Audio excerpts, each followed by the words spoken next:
Hi, I am Ronald, the rules lawyer, and today we are going to look at whether we can mathematically prove that doing something besides strike, strike, strike, a third strike, is more effective in Pathfinder 2nd Edition.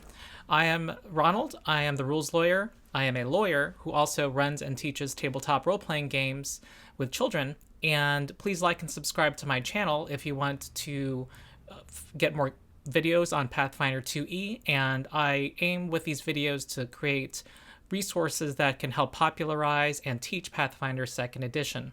So there's been a lot of videos in the Pathfinder 2e community lately about what to do with that third action, and it's something that I call the third action problem.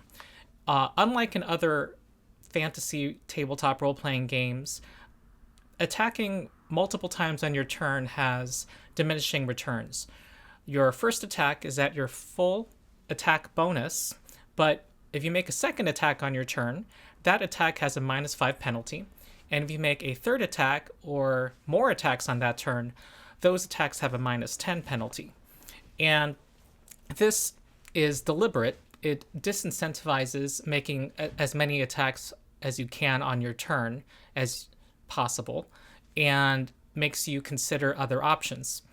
A lot of people coming from other editions into Pathfinder 2e bring in old habits, and often in other systems, attacking as many times as you can is the most effective thing you can do, and also finding ways to make those attacks as accurate and as effective as possible.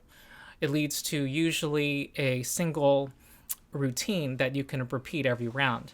But in Pathfinder 2e, we find that there are other alternatives that you can do in lieu of that third action. So this is a video that has a lot to thank 1DM for. 1DM is a new channel that makes a lot of videos about Pathfinder 2e, and they recently released a video called The Power of +1 in Pathfinder 2e. And what that video successfully shows is that a +1 bonus in this edition is quite powerful, and more powerful than one may be used to coming from D&D 5th edition or Pathfinder 1st edition, because of the fact that having a total that's 10 higher your target number or 10 lower than your target number results in either a critical success or a critical failure. And because of that, one should not underestimate the power of +1. And what I'll do with this video is apply it to the third action problem and compare mathematically what foregoing your third action at a maximum attack penalty, what value that has compared to some common other actions you can do instead. Now, just a warning that I will be assuming that you've seen the video already by 1DM, The Power of +1 in Pathfinder 2e, because I'll be building off of the points that they're making. And so I highly recommend watching that video first and making sure you understand the point they're making there before watching the remainder of this one. One of the findings of the Power of +1 video is that if you need to roll a 10 on your d20, to hit a creature, a +1 bonus to your attack will increase your average damage by 16.7%. And I made a spreadsheet here. I'm not versed in Python like 1DM is, but I made a spreadsheet that I think reflects the same math. But when you get a +1 bonus on your attack, the damage that you do here expressed as 0.6, which is the average percentage of your strike damage that you will do on your turn, increases from 0.6 to 0.7, and that's expressed as 16.7% in the 1DM video. Now, this can also be expressed as an increase of 0.1 to the damage per strike that you make, because it is an increase of from 1 pip of the die in which you can do a critical hit to 2 pips of the die.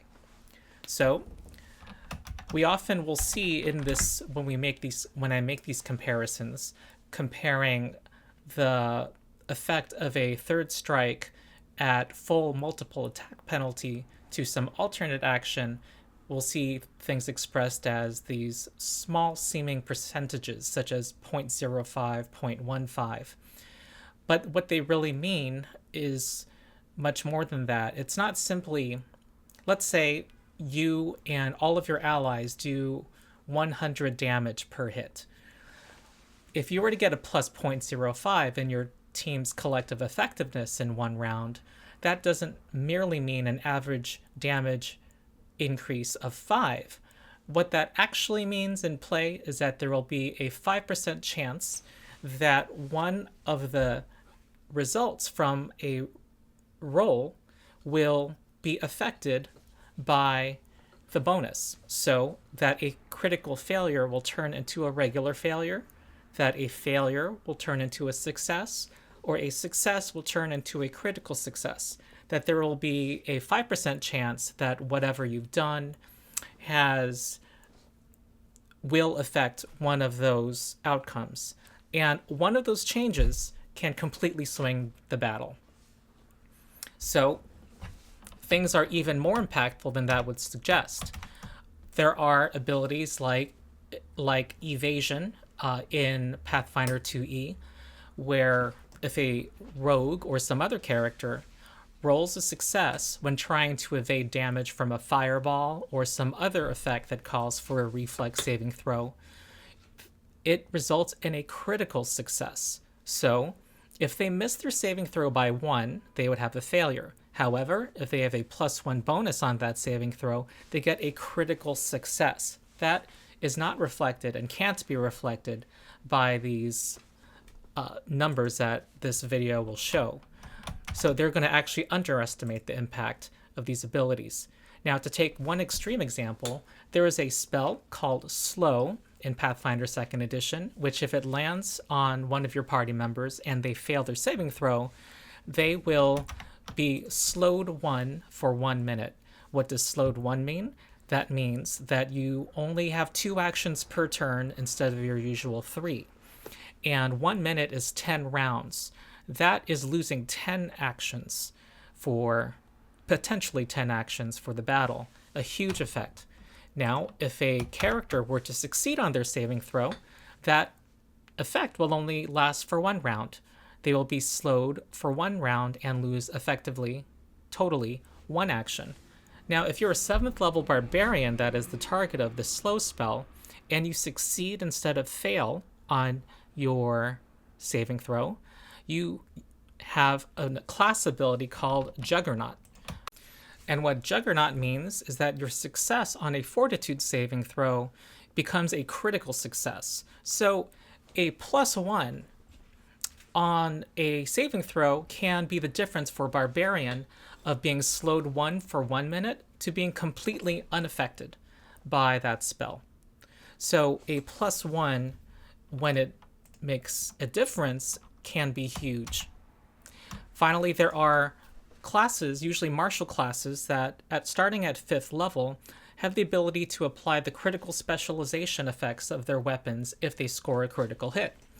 So a fighter that is 5th level who wields a flail, if they critically hit their enemy, can knock them prone, which has huge effects and makes them flat-footed to attacks and forces them to stand up to avoid the -2 penalty to their attacks while they're prone, and might provoke an attack of opportunity from the fighter because they're standing up within the fighter's reach. So there are other critical specialization effects that Pathfinder 2e confers to different weapon groups, and those are unlocked as well and are not reflected by these fractions that we'll be looking at. And also, monsters can have these effects too. There are monsters that if they score a critical hit, because they have 10 or higher than your armor class when they strike you, they will drain you of your life force or knock you unconscious. So these +1s are more impactful than simple math can show. So the first alternative third action we'll look at is Demoralize. Demoralize is a 1 action in Pathfinder 2e. that you use against an enemy that is within 30 feet of you, in which you verbally taunt them and make them gain the frightened condition if you succeed. Like many conditions, frightened has a number attached to it. If you have a normal success against an enemy with Demoralize, they gain the frightened 1 condition. And the frightened condition imposes a status penalty equal to that number to that enemy's armor class, all of their DCs if they are a monster that casts spells or has other effects that call for saving throws, including poison. This -1 penalty also extends to their saving throws. So, and it lasts until the end of that enemy's next turn, when at the end of their turn, their frightened value goes down by 1. When you critically succeed on a Demoralize, you take them to frightened 2. So, one benefit of the Demoralize action is that it is not affected by the multiple attack penalty, and it does not increase the multiple attack penalty. So that's a strong argument for doing it than making a third strike. On the other hand, it doesn't give you immediate gratification. You don't get to immediately damage an enemy doing it. But let's use some math and see what Demoralize does. So we're going to use in our example, assume a level 1 character that is fighting a level 1 fighter type creature. That term fighter type is what the Game Mastery Guide refers to as creatures that are comparable to the most accurate character class, which is the fighter. Many enemies that are more like melee brutes in Pathfinder 2e have statistics similar to a fighter.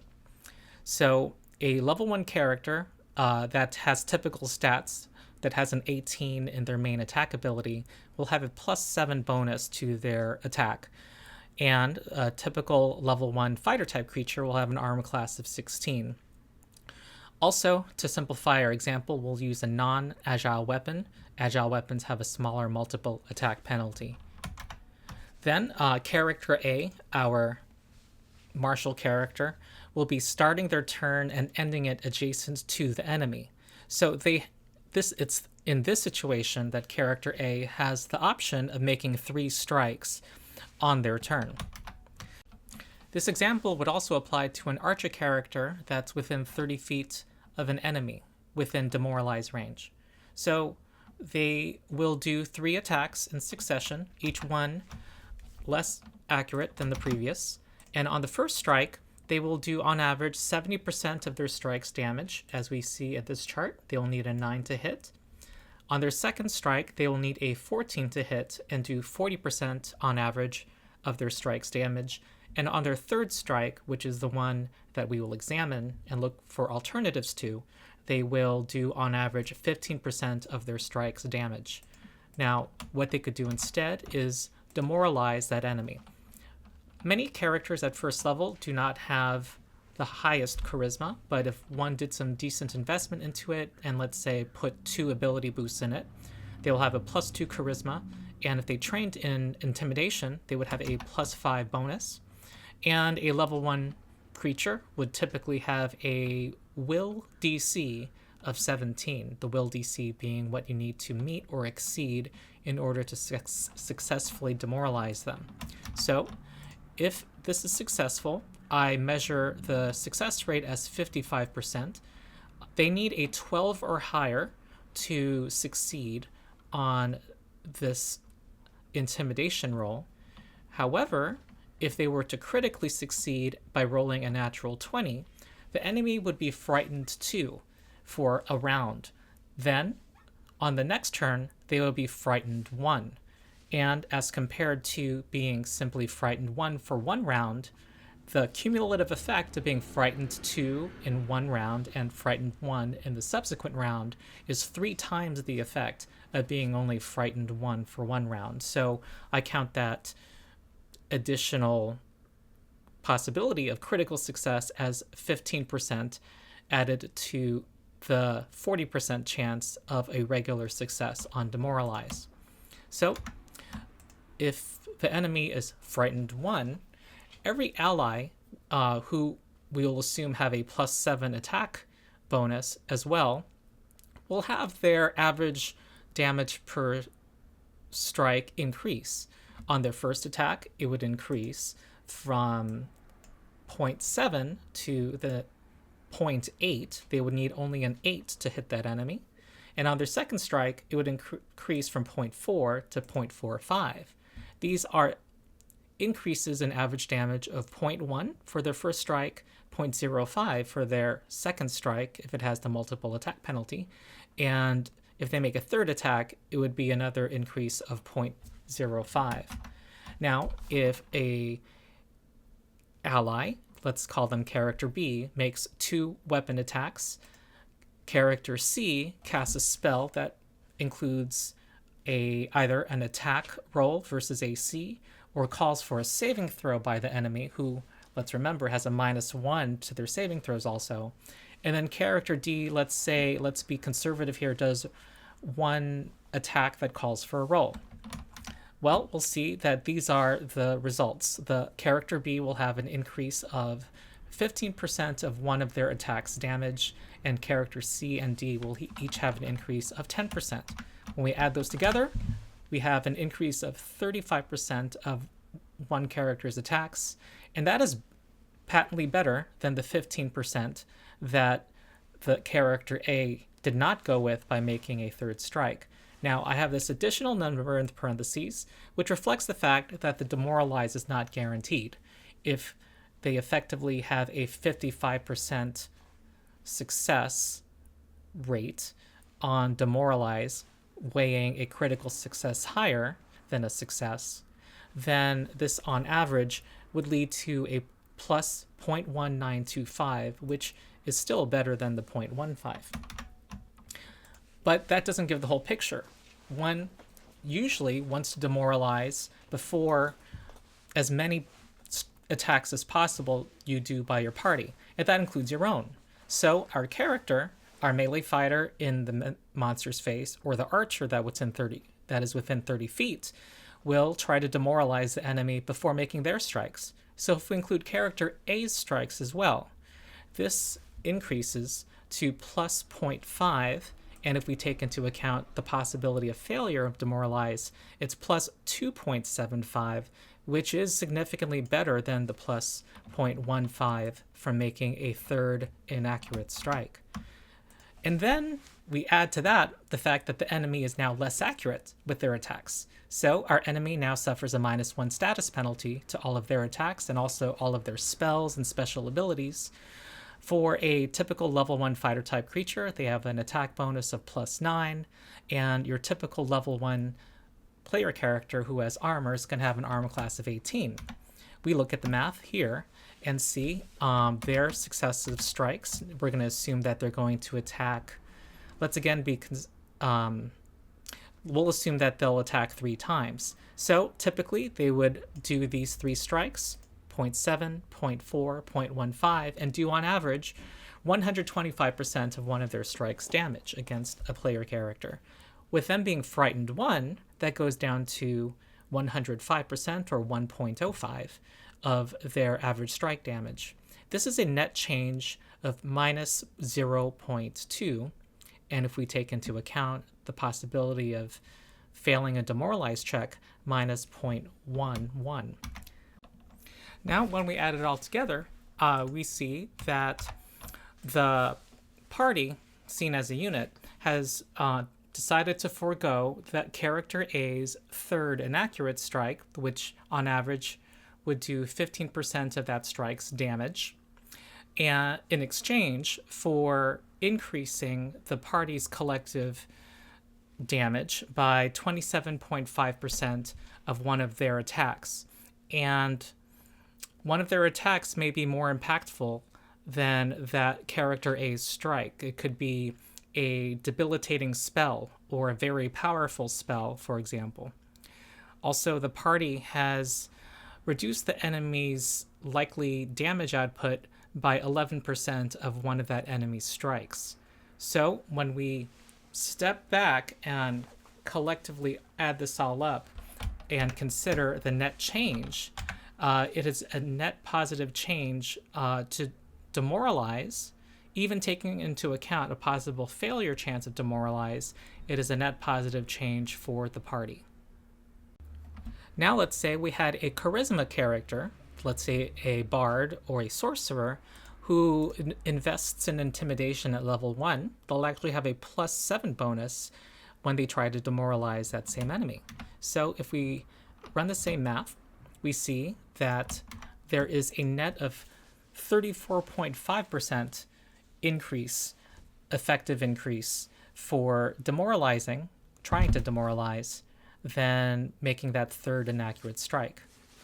If we narrow our analysis to what the effect of success means, if you succeed at intimidating the enemy, what increase does that mean for the party? Isolated from the question of possibly demoralizing and foregoing your third inaccurate attack, giving them frightened 1 alone is a net increase of 55%, which effectively means that this is more likely than not going to affect the outcome of one of the rolls over this round. Now, what conclusions can we draw from this? In this typical matchup, if timed well, as in if timed early enough that it affects many rolls, Demoralize will lead to more successes on average than doing a third inaccurate strike on your turn. And like many tips in Pathfinder 2e, this advice is situational. So things to consider. Sometimes an enemy will have a very high mental resistance, a high will DC, and it's going to be less effective against them. Sometimes you'll be affecting more rolls, and sometimes you'll be affecting fewer rolls. And also the relative importance of rolls. Maybe your weapon strike is less important than your spellcaster succeeding on their slow spell against an enemy, or on their spell that blinds an enemy. So that is also to be taken into consideration. And then the role of thresholds. Again, like I said earlier in the video, a percentage doesn't quite convey the effectiveness of Demoralize in this case. It changes the qualitative outcome from A to B. And so, in particular cases, it can be quite effective.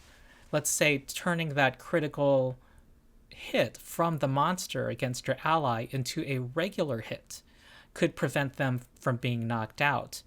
Or your ally scoring a critical hit against the monster can knock that creature out versus having that creature have another round of actions. These +1s take you to threshold that, if they are crossed, have a big effect that has a ripple effect on the whole battle. Also, being critted by a monster to 0 hit points is very dangerous in Pathfinder 2e. Also, qualitative effects can have rippling effects. Let's say your cleric is downed and knocked out by a critical hit. You now no longer have a healer. So things can pile on to themselves. So also, another consideration is that if you successfully demoralize an enemy, your allies now have more incentive to take advantage of the opportunity. Since frightened goes down at the end of that enemy's turn, your allies might want to make more strikes. They might actually want to make 3 strikes because they are more likely to succeed. And also, the enemy is going to be less likely to punish your party members for being focused on offense. So it might lead to a more impactful round that the party will want to take advantage of. A reminder of the limitations on Demoralize. You need to share a common language with the target. If you don't, you get a -4 circumstance penalty to your check.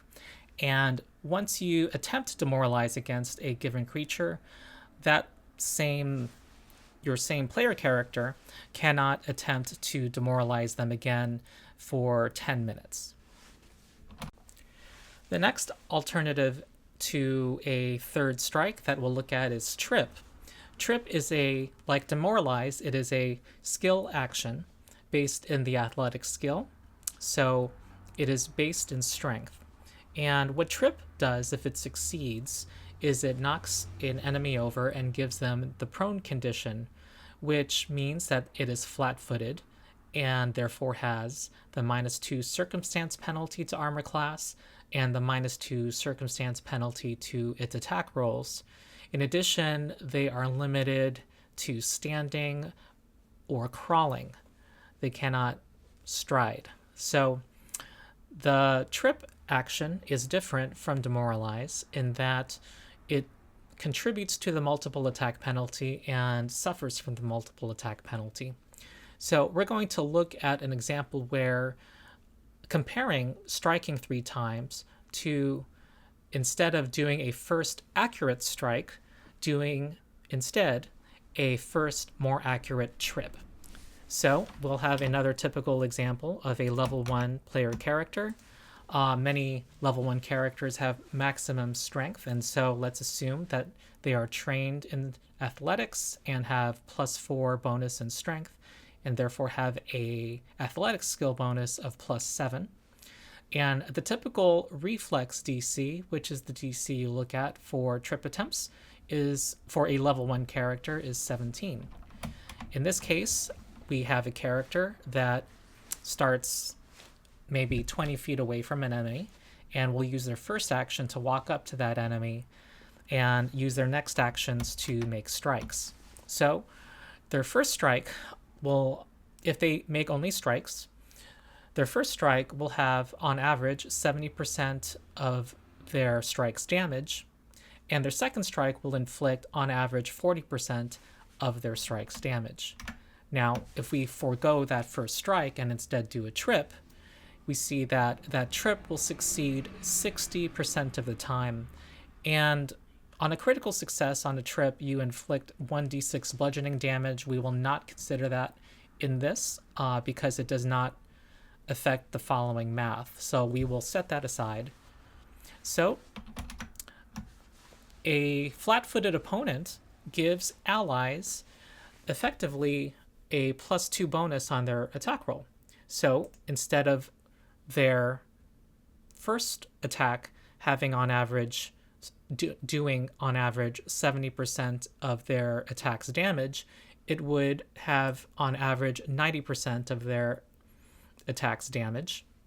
And on the second more inaccurate attack, it would be an increase of from 0.4 to 0.5, or an increase of 0.1, 10%. Same with their third attack if they were to make one. So in our example, our allies will, again, character B will make 2 attacks, character C will cast a spell that calls for a roll, and character D will make 1 attack. So let's assume that character A walks up to the enemy and trips it before making that third action strike. So in this case, they forego the 70% damage first strike here, and will, by successfully tripping the enemy, increase the success of their third action, that last strike. So in this case, because they lose 70% and gain 10%, it is a net loss of 60%. So this does make it better for the allies to attack the enemy. So character B will have an increase of 30%, and character C and D will have an increase of 20% each. What this results in is a total of plus 0.1, or an increase of 10%. And if we consider that the trip has a 60% chance of succeeding, that will be an increase of plus 6%, plus 0.06. And we also, if the enemy chooses to attack the character A while prone, they have a huge penalty of -2, and so they will have a reduction of 30% to their strike's effectiveness. And if we consider the failure percentage chance of tripping, that is effectively a reduction on average of 18%. But they likely will stand instead, and you'll have the benefit of denying them an action, which is hard to measure, and it will be definitely huge if they have a 3-action activity that is very powerful, or 3-action spell, or they're forced to cast a spell and stay in place. There are many situational reasons why denying a creature an action is desirable. So we have a net increase if they were to do 3 strikes while prone of plus 0.24. However, there is a caveat in that if you critically fail in tripping an enemy, you actually trip yourself and gain the prone condition yourself. Also, you need a free hand to attempt a trip. So these are both reason to have a weapon that has the trip trait, because if you critically fail, one, you get to try to trip using the weapon, and so if you critically fail on your trip attempt, you can choose to not go prone and instead drop your weapon, and also you don't need to have a free hand to attempt the trip. So this is mathematically less impressive. However, it is more impressive if those allies do more strikes and is actually potentially more powerful than Demoralize.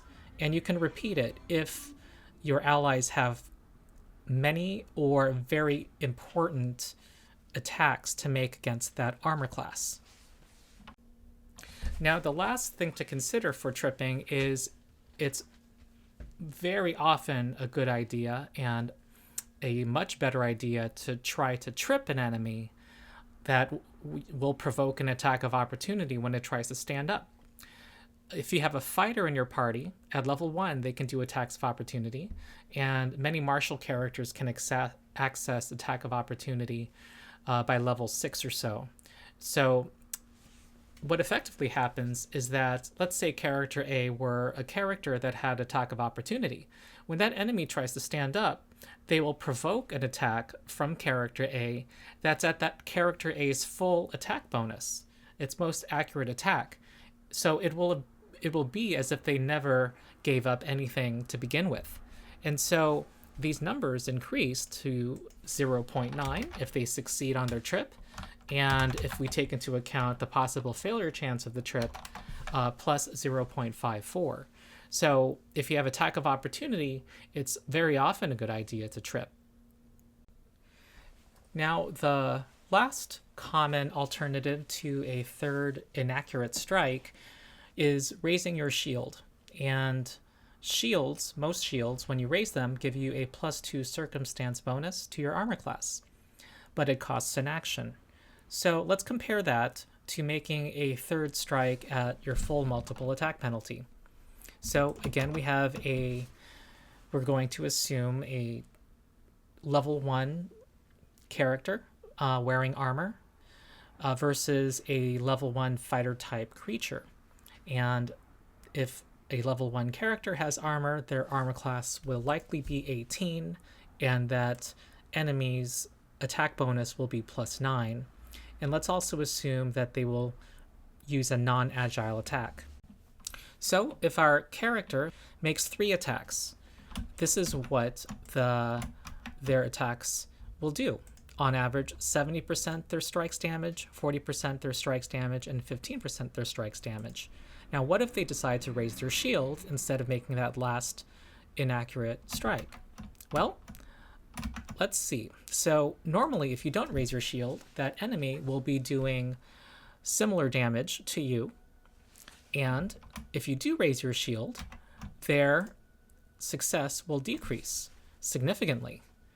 So if we check against the chart on the left, we'll see that their success, and we add the success rates of their strikes together, we see a 30% reduction in the enemy's offense. Actually, 30% of their strikes damage specifically. So we are foregoing a 15% on average of our strikes damage to negate or lessen the average damage of the enemy by 30% of their strikes damage. So that is a clear positive compared to making a third inaccurate strike. Now this has an even more dramatic effect on lessening the likelihood that that enemy will critically hit you. So if you were not to raise your shield, there are, of the 3 d20 rolls that that enemy will make, there are 4 possible die faces that can happen that would lead to a critical hit. On the first strike, a 19 or 20 would lead to a critical hit, and on the subsequent strikes, a 20 would.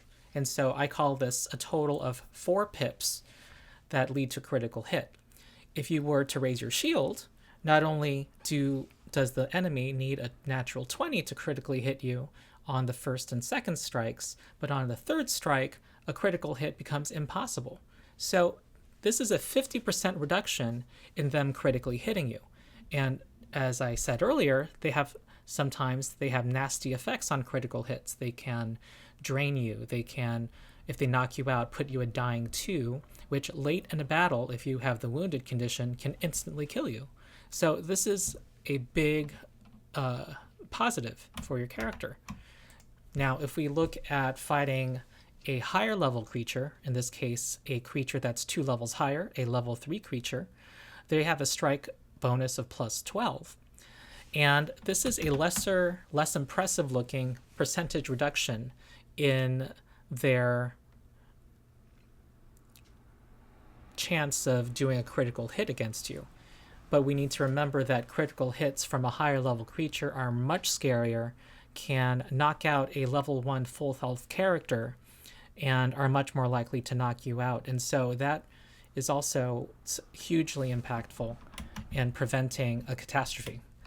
So another thing to consider, of course, is if your class gives you shield block at level 1, or you take the shield block general feat, which any character can take at 3rd level, then you have the option of soaking damage into that shield, which is beyond what we can examine here. It's been often said that people who come from another system often come in with these old habits that die hard of making attacks every turn because that's the most effective thing to do in other systems. And that people brand new to tabletop role-playing games often come into Pathfinder 2e and are more open because they're still trying to learn the rules, are looking at those alternate things they can do on their turn. So yeah, experience can be a hindrance sometimes while being a positive. I would say, lastly, that these mathematical proofs, quote unquote, are not advice to always not do a 3rd strike. Again, it's situational. Sometimes there's a threshold, a breaking point right in front of you in the form of an enemy that has 1 hit point. There's fewer things that are better to do than making a 3rd strike to knock that creature out so that they can't use their 3 actions against your whole party. So like with many things, the advice here is situational, and it's one of the reasons why I'm making these demonstration videos in my channel showing good tactics in the chaos of battle. So I hope this video was helpful. If you liked it, please like it and subscribe to my channel. I hope that with this channel, The Rules Lawyer, that I can bring my experience teaching and playing and running Pathfinder and other tabletop role-playing games to provide resources to the community. So thank you for watching, and I'll see you next time.